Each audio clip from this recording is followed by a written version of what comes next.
દિવસ નિમિત્તે સુરતના ગ્રીન આર્મી ગ્રુપની કામગીરી વિશેષ ચર્ચામાં રહી છે। ગ્રીન આર્મી દ્વારા માત્ર એક દિવસ નહીં પરંતુ વર્ષના તમામ 365 દિવસ વૃક્ષારોપણ અને પર્યાવરણ સંરક્ષણની કામગીરી કરવામાં આવે છે। દરરોજ વહેલી સવારે 5 વાગ્યાથી 8 વાગ્યા સુધી શહેરના નાગરિકો ગ્રીન આર્મી સાથે જોડાઈ વૃક્ષારોપણ અભિયાનમાં ભાગ લે છે।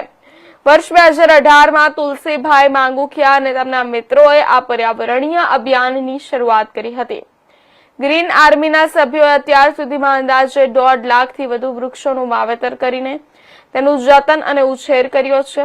સાથે જ road side plantation, tree guard લગાવવાની કામગીરી અને વૃક્ષોની સંભાળ જેવી સેવાઓ પણ સતત કરવામાં આવે છે।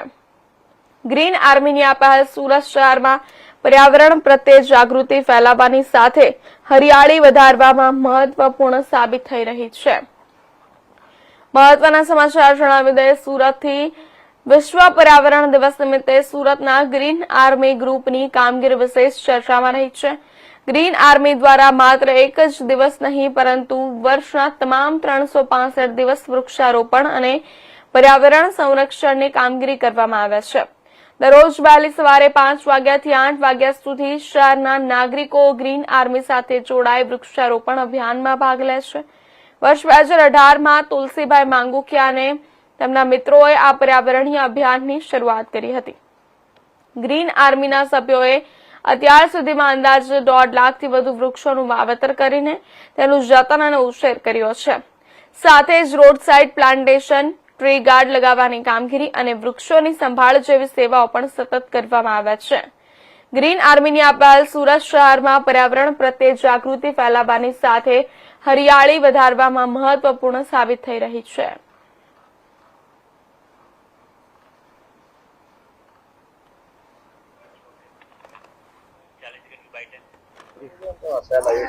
જય હિન્દ, હું Naresh Bhanderi, green army charitable trust સુરતથી। અમારી સંસ્થા 365 દિવસ સુરતના અલગ અલગ વિસ્તારમાં વૃક્ષારોપણ કરે છે। જેમ કે શાસ્ત્રોમાં કીધું છે કે છોડમાં રણ છોડ છે, તો હું એવું કહેવા માંગુ છું કે દરેક વૃક્ષમાં ભગવાનનો વાસ છે। તો આ ગ્લોબલ વોર્મિંગ જેમ જેમ વધતું જાય છે ને એમ વૃક્ષારોપણ કરવું જોઈએ, એટલે આ સંસ્થા 365 દિવસ કામ કરે છે। બીજી સેવાની વાત કરું ને તો સરદાર વલ્લભભાઈ પટેલ સાહેબે કીધું છે કે રોજ એક કામ એવું કરવું જે રાષ્ટ્ર માટે હોય, એટલે અમે આ કામ કરી રહ્યા છીએ, રાષ્ટ્ર માટેનું કામ કરી રહ્યા છીએ। તો અમારી